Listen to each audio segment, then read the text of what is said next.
15일 복수의 정부 소식통에 따르면 국방부와 합동참모본부는 육군의 아파치 가디언 추가 구매 사업을 장기전역 소요로 결정했다. 아파치 가디언 추가 구매 사업은 앞으로 소요 검증을 거쳐 국방종기 계획으로 확정되면 예산이 반영된다. 빠르면 2020년대 초반 사업이 시작할 전망이다.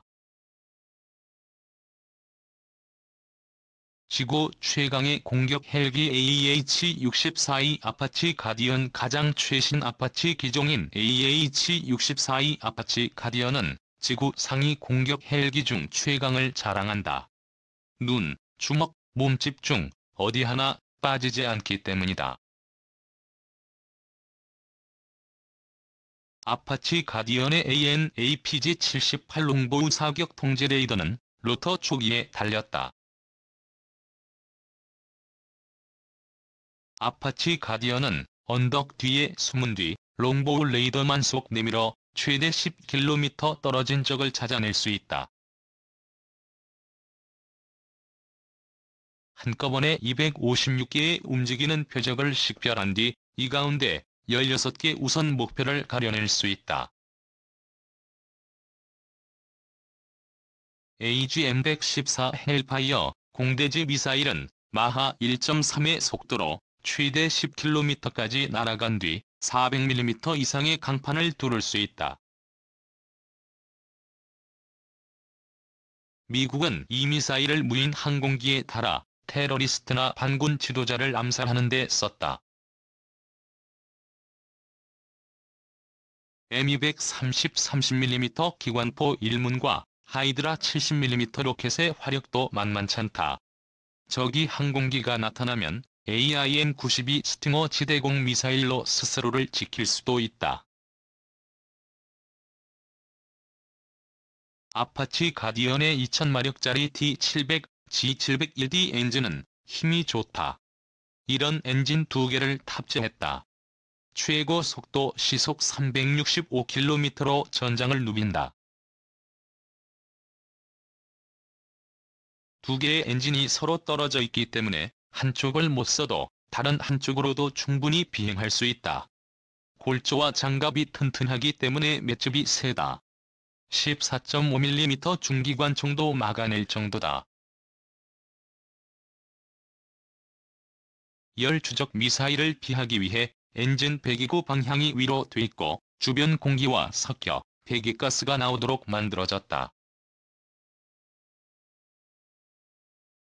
아파치 가디언은 한마디로 미국 인디언 부족 중 가장 용맹하다는 아파치를 딴 별명 그대로인 공격 헬기다.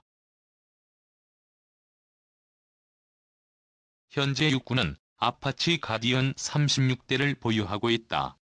18대를 1개 대대로 해서 2개 대대 분량이다. 아파치 가디언 최대 48대 더 사오려는 육군. 그런데 육군의 목표는 아파치 가디언을 최대 48대 더 사오는 것이다. 정부 소식통은 추가 구매 수량은 아직 결정되지 않았다면서도 육군은 36대 플러스 알파, 최대 48대에서 최소 42대를 원한다고 귀띔했다. 육군은 18대의 아파치 대대를 2개에서 4개로 늘리려고 한다. 이 경우 모두 72대가 필요하다. 나머지 아파치 가디언은 교육, 훈련, 정비, 예비 등 용도로 남겨두는 것이다. 육군은 아파치 가디언을 항공작전사령부 소속으로 두면서 유사시 기동군단을 지원하는 임무를 맡길 계획이다. 기동군단의 세계 기계화보병사단은 가급적 빨리 적이 후방 지역을 확보하는 입체기동 작전의 핵심 전력이다. 아파치 가디언의 역할은 선봉에서 기동군단의 길을 터주는 것이다. 육군의 소망이 이루어진다면 한국은 모두 최대 84대의 아파치 가디언을 갖게 된다. 동아시아에선 최대 규모다. 일본이 11대, 인도가 36대, 대만이 29대, 싱가포르가 17대, 인도네시아가 8대의 아파치를 각각 운영하거나 최종적으로 운영할 예정이다. 중동엔 아파치가 꽤 많다. 사우디아라비아 140대, 아랍에미리트 30대, 카타르 48대 등이다. 육군 보유 아파치에다 주한 미군 소속 아파치 48대를 더하면 한반도엔 최대 131대의 아파치가 날아다니는 셈이다. 사우디아라비아 다음 가는 수치다. 그런데 복병이 아파치 가디언 앞에 나타났다. 비싼 값이다. 지금 국내에서 날아다니는 아파치 가디언의 일대 가격은 무장과 같은 옵션을 뺀 순수 기체가 대략 350억 원이다. 전체 계약액은 36억 달러 정도다. 카타르는 지난 5월 아파치 가디언 24대의 구매 계약을 맺었는데 금액이 30억 달러였다. 물론 헬파이어, 미사일 2,500발이 포함된 가격이다. 아파치 대신 국산 헬기를 사서 국내 경제를 돕자 정부 내부에선 엄청난 예산이 들어가는 아파치 가디언이 꼭 있어야 하는 전력인지 의심하는 목소리가 나오고 있다. 정부 관계자는 당초 육군이 아파치가 필요하다고 내세운 이유는 북한의 기계화 부대 저지였다며 북한이 핵개발 우선 정책과 경제난으로 재래식 전력이 약해지자 육군은 이번엔 기동군단 지원을 명분으로 내걸고 있다고 말했다. 차라리 국산 헬기를 사자는 의견도 있다. 국방부는 육군이 갖고 있는 기동 헬기인 UH-60B 블랙호크 130여 대의 성능 개량 사업을 포기하는 방안을 검토하고 있다.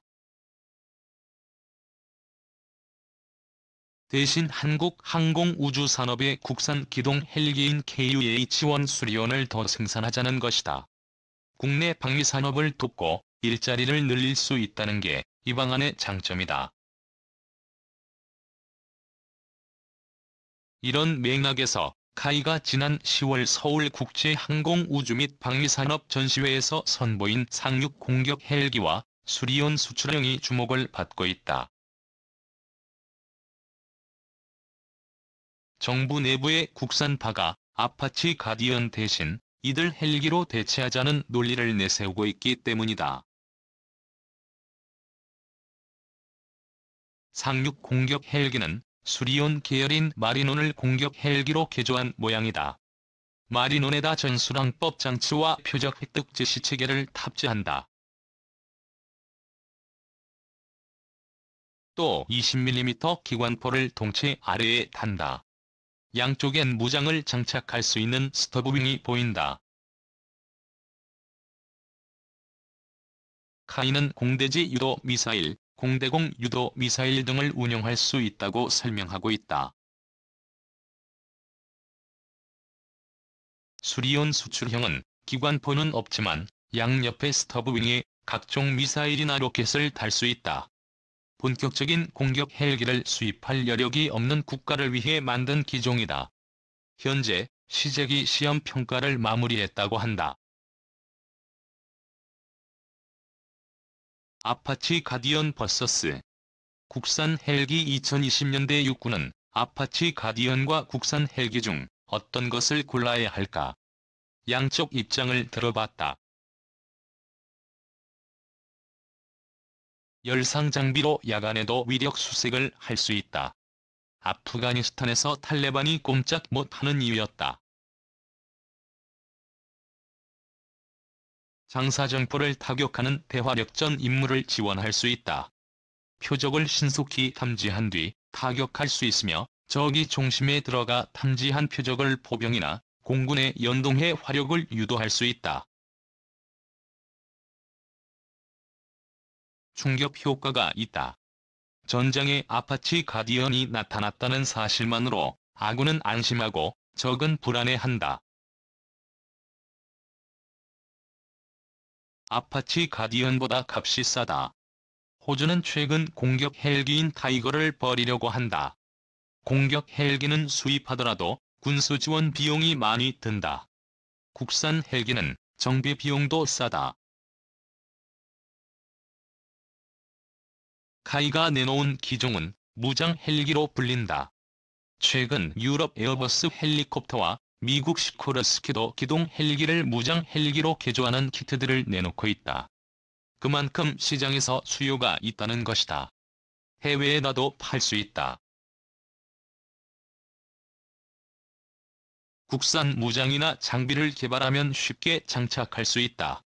아파치 가디언에 달려면 비싼 돈을 주고 시험 평가를 해야 한다. 또 다른 정부 관계자는 아파치 가디언을 사오더라도 국내에 남는 게 하나도 없다면서 국내 기술이 점점 좋아지고 있다. 아파치 가디언 추가 도입 사업을 추진하는 2020년대 초반엔 격차가 거의 없을 것이라고 말했다. 반면 군 관계자는 우리도 가급적 국산 무기를 사고 싶다라면서도 그러나 국산 무기를 도입하려면 74개의 단계를 거친다.